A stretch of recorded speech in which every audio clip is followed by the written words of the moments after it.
दोस्तों, आप देख रहे हैं रियल हॉरर स्टोरीज और मैं आपके साथ धीरेन्द्र चौहान। आज मैं आपको एक बिल्कुल सच्ची घटना के बारे में बताने जा रहा हूं, जो कि जावेद के साथ घटी है। जावेद बताते हैं कि वो खारघर में रहते हैं और उनके साथ 6 महीनों में 5 एक्सीडेंट हुए हैं, जो कि सारे पैरानॉर्मल थे। वो जनवरी के महीने में मुंबई गए थे। वो बताते हैं कि हर रात 3 बजे के आसपास उनके साथ एक पैरानॉर्मल घटना होती थी। जब वो अपने ऑफिस एरोली से घर आते थे, वो हमेशा घर में नेगेटिविटी को फील करते थे, जो कि पूरी तरह से इनविजिबल होती थी, लेकिन वो बहुत ही पावरफुल होती थी। पर वो किसी तरह उसे इग्नोर करके सीधे अपने रूम में चले जाते थे। वहाँ पर जब भी वो कभी चैटिंग करते थे किसी से, तो उन्हें ऐसा लगता था कि कोई उन्हें बहुत बुरी तरह से घूर रहा है। और उस दिन जब उन्होंने अपनी घड़ी की तरफ देखा तो एग्जैक्ट 3 बज रहे थे रात के।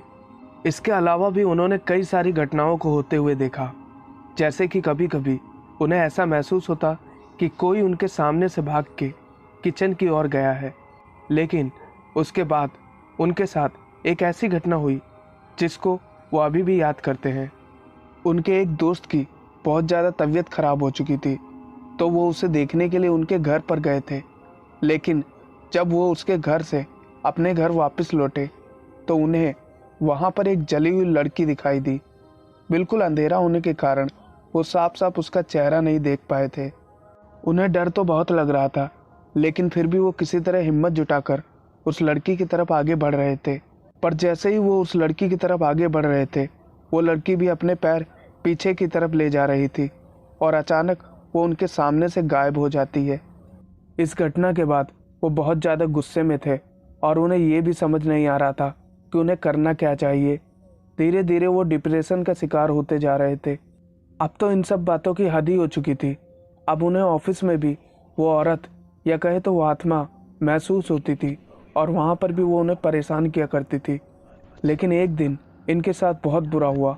जब ये घर वापस लौटे और रात के करीब 9-10 बजे के आसपास इन्होंने अपने कमरे की लाइट बंद की, तो इन्हें ऐसा महसूस हुआ कि किसी लड़की ने अपनी उंगल को इनके चेहरे पर रख रखा है और धीरे धीरे इनके चेहरे को पकड़ रही है। लेकिन अचानक फिर उस प्रेत आत्मा ने उनकी गर्दन को पकड़ लिया। अब तो वो सांस भी नहीं ले पा रहे थे। उन्हें समझ नहीं आ रहा था कि अब उनके साथ आगे क्या होने वाला है। उन्हें अपने आसपास सब कुछ धुंधला दिखाई दे रहा था और उसी धुंधलेपन में उन्होंने एक सफ़ेद सायों को देखा, जिसे देखकर वो बहुत ज़्यादा खौफ में थे।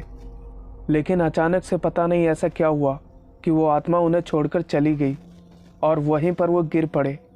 अगली सुबह जब उनकी किसी तरह से आँख खुली तो वो अपने शरीर को काफ़ी भारी महसूस कर रहे थे।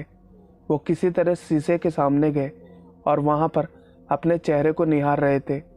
उनके चेहरे पर खरोंचों के निशान थे, लेकिन वो बिना समय बर्बाद किए सीधा हॉस्पिटल चले गए। वो ये सोच रहे थे कि ये शायद कोई बीमारी तो नहीं है।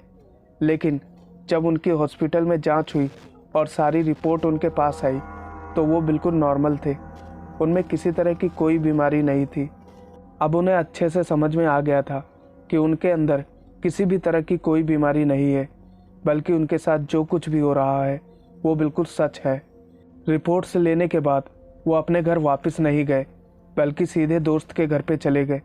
वहाँ पर वो उसी के कमरे में रहने लगे। उनके उस भूतिया फ्लैट में जो भी उनका सामान रह गया था वो उन्होंने किसी को पैसे देकर अपने पास मंगा लिया था। उनका जो वो फ्लैट था वो 3 BHK का था, जिसका वो 12,000 रुपये किराया देते थे और उनका वो फ्लैट खारघर में एक महंगे इलाके में पड़ता था। फिर भी उन्होंने वो छोड़ दिया। 1-2 दिनों तक उन्होंने अपने फ्रेंड से कुछ भी नहीं बताया। वो उसे बताने में हिचकिचा रहे थे, लेकिन आखिरकार उन्होंने 2 दिन बाद उसे ये पूरी बात बता दी। उनका फ्रेंड चुप रहा और वो भी 1 दिन तक उनसे कुछ भी नहीं बोला। शायद वो चाहता था कि ये थोड़ा ठंडा पड़े, उसके बाद मैं इससे बात करता हूँ। फिर 1 दिन बाद उनके फ्रेंड ने उनको बताया कि जिस घर में तुम रहते थे उसी घर में एक पंजाबी लड़की को मारने के बाद उसे जला दिया गया था, और ये काम किसी और ने नहीं बल्कि उसके खुद के परिवार वालों ने किया था। इसीलिए वो लड़की कई बार तुम्हें लिविंग रूम से किचन तक जाती हुई दिखाई दी है। ये सब सुनने के बाद वो बिल्कुल भौचक्का सा बैठा था और उसे कुछ समझ नहीं आ रहा था कि आखिर वो इस घटना को बताए तो और किस किस को बताए। अभी भी ये बात जब उन्हें याद आती है तो उनके पसीने छूट जाते हैं।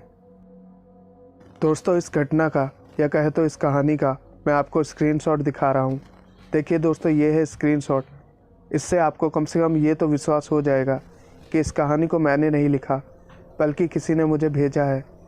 दोस्तों, ये सच्ची घटना आपको कैसी लगी कमेंट बॉक्स में ज़रूर बताइएगा और साथ ही साथ इस घटना को शेयर और लाइक भी ज़रूर कीजिएगा। मैं मिलूँगा आपको एक और सच्ची घटना के साथ। तब तक के लिए good bye and take care.